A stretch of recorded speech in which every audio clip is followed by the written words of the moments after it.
Graça e paz, amados irmãos. A mensagem dessa quarta-feira se encontra na carta de 2 Coríntios, capítulo 4, a partir do verso 1 até o 12. Portanto, visto que temos este ministério pela misericórdia que nos foi dada, não desanimamos. Antes, renunciamos aos procedimentos secretos e vergonhosos e não usamos de engano, nem torcemos a palavra de Deus. Ao contrário, mediante a clara exposição da verdade, recomendamo-nos à consciência de todos diante de Deus. Mas se o nosso evangelho está encoberto para os que estão perecendo, é que está encoberto. O Deus desta era cegou o entendimento dos descrentes, para que não vejam a luz do evangelho da glória de Cristo, que é a imagem de Deus. Mas não pregamos a nós mesmos, mas a Jesus Cristo, o Senhor, e a nós como escravos de vocês por causa de Jesus. Pois Deus que disse, das trevas resplandeça a luz, Ele mesmo brilhou em nossos corações, para a iluminação do conhecimento da glória de Deus na face de Cristo.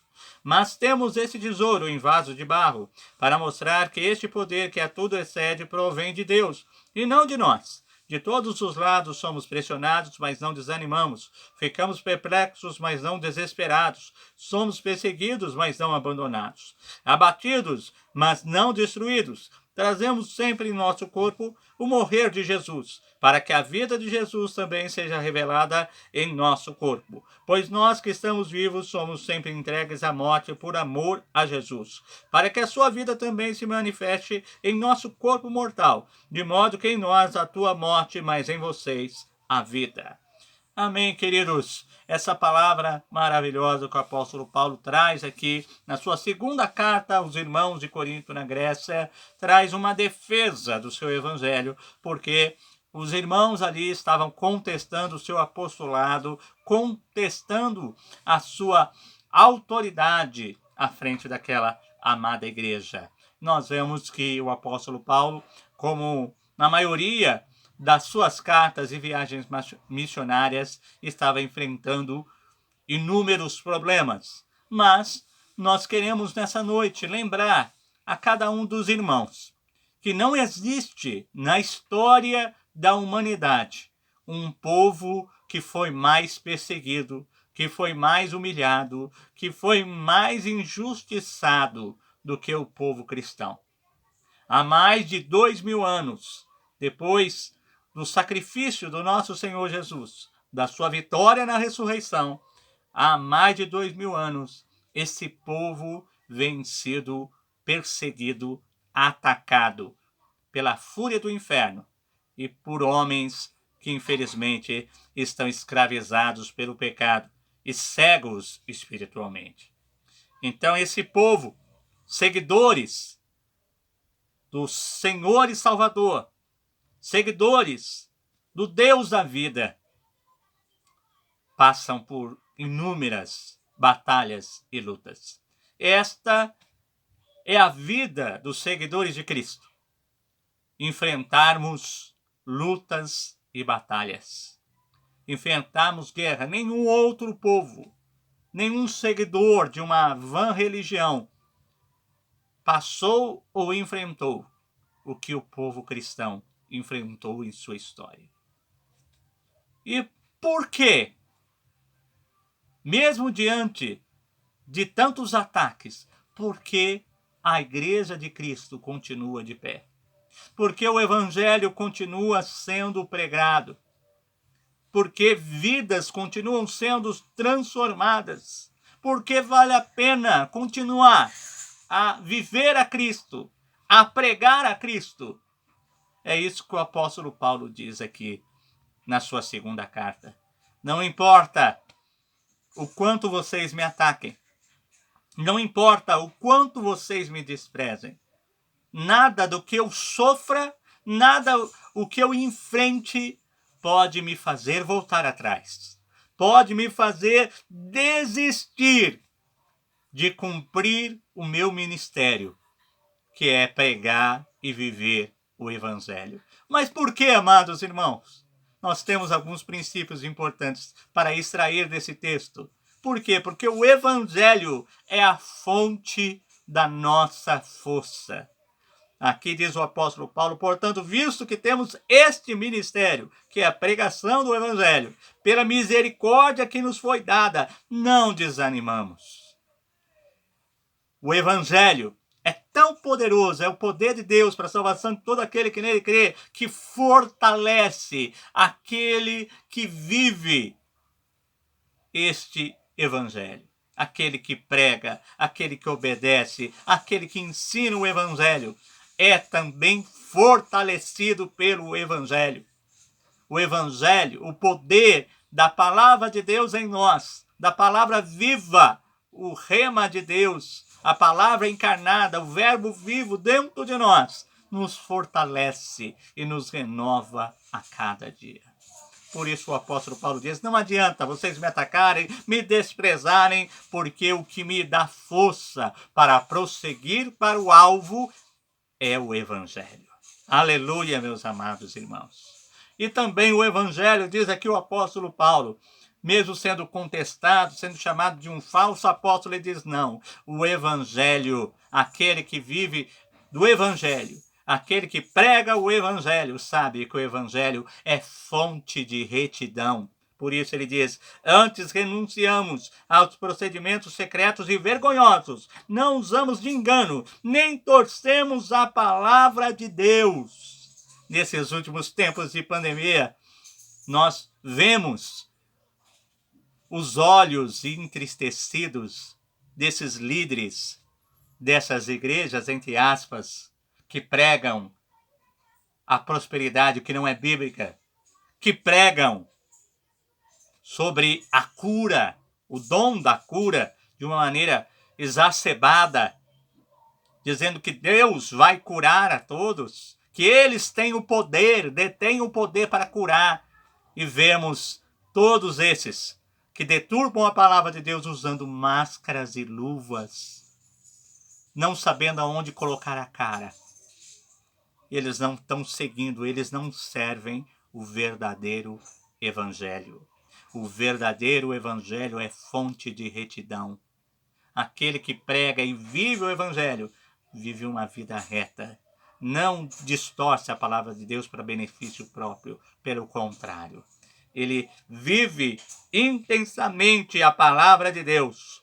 Como diz aqui o apóstolo Paulo, ao contrário, mediante a clara exposição da verdade, recomendamos-nos a consciência de todos diante de Deus. Aquele que ensina corretamente, aquele que prega corretamente a palavra de Deus, busca viver esta palavra a cada dia. E por isso, diante dos homens, ele é uma carta viva do próprio Cristo. Tudo o que ele prega e ele vive é examinado diante das pessoas. E só não conseguem ver aquelas que estão escravizadas pela cegueira espiritual. Aquelas que estão totalmente entregues ao seu próprio pecado, elas não vão reconhecer a vida de Cristo na vida daqueles que vivem do Evangelho, naqueles que têm no Evangelho a fonte de retidão. Mas o Evangelho é poderoso para transformar, para libertar e para restaurar. E assim que essas vidas forem tocadas pelo Espírito Santo e pelo poder do Evangelho, elas vão olhar para mim e para você, que prega a retidão, que tem no Evangelho a fonte de retidão, vai olhar para nós e verá em nós a presença de Jesus. Continuando, meus amados e queridos irmãos, diz aqui a palavra que o Deus desse século, Satanás, ele cegou o entendimento dessas pessoas para que não vejam a luz do evangelho da glória de Cristo, que é a imagem de Deus. Mas nós não pregamos a nós mesmos, pregamos a Jesus, que ressuscitou e está à direita do Pai, o Senhor, e a nós como escravos de vocês por causa de Jesus. Quem prega a retidão do evangelho, quem prega a verdadeira palavra de Deus, tem a fonte da humildade. Sabe que ele sempre será servo. Ele não será pastor somente, ou diácono, ou professor de EBD, ou líder de ministério, líder do louvor. Não. ele será servo. Nós não pregamos os títulos que venhamos a exercer dentro do nosso ministério. Nós não pregamos placas ou títulos. Nós pregamos o evangelho genuíno. E esse evangelho nos torna humildes, como Cristo foi se esvaziando a si mesmo. Então, quem prega e vive o verdadeiro evangelho sabe que é servo de Cristo. E por ser servo de Cristo, tem que servir com amor aos seus irmãos, independentemente da maneira como somos tratados, se humilhados, se perseguidos ou desprezados, como o apóstolo Paulo. Ainda assim, em amor, pela graça do perdão, vamos continuar servindo, mesmo aqueles que viram a cara para nós. O evangelho é fonte de humildade. E quem prega e vive o evangelho tem que aprender a servir e amar ao próximo como a ti mesmo. E finalizando, queridos, o evangelho é fonte de vida. É isso que faz com que o cristianismo se mantenha de pé durante mais de 2000 anos. Por isso o apóstolo Paulo diz no versículo 7, mas temos esse tesouro em vasos de barro para mostrar que este poder que a tudo excede provém de Deus e não de nós. De todos os lados somos pressionados, mas não desanimados. Ficamos perplexos, mas não desesperados. Somos perseguidos, mas não abandonados. Abatidos, mas não destruídos. Somos pressionados, espremidos como a oliva, como a uva. Como é precioso para muitos o vinho e o azeite de oliva, assim também nós somos preciosos para o Senhor Jesus, porque Ele sabe quando somos pressionados, o que aparece é aquilo que está dentro de nós, que é o Evangelho, que é a presença de Jesus em nós. Nós somos pressionados, mas não somos desanimados, pois o Evangelho é a nossa fonte. Ficamos perplexos com tudo o que tem acontecido no mundo atualmente. É claro, porque somos homens limitados, não somos oniscientes, mas o nosso Deus é soberano e por isso, diante da sua soberania e no poder das suas promessas, não ficamos desesperados. Somos perseguidos, mas não somos abandonados, pois temos um advogado fiel que nos defende diante do Pai. Ficamos abatidos com tantas lutas, perdas, por tantas situações dificílimas, mas não somos destruídos, porque seremos sempre sustentados pelo Evangelho. Trazemos em nossa carne, no nosso corpo, morrer de Jesus, porque morremos para o nosso eu, para a nossa vontade, para vivermos a vida de Cristo. Por isso estamos vivos, somos entregues à morte do nosso eu, a morte de uma vida pecaminosa, para que, por amor a Cristo, por amor ao Evangelho, a vida de Cristo cresça cada dia em nós. De modo que em nós atua a morte, a renúncia, mas naqueles que recebem o Evangelho por nosso intermédio, é manifesto a vida de Cristo. Por isso vale a pena servir a Deus, querido. Vale a pena viver do Evangelho e pregar o Evangelho, porque o Evangelho é a fonte de força, é a fonte de retidão. O Evangelho é a fonte da servidão, a fonte da humildade e é a fonte da vida de Cristo Jesus. Amém?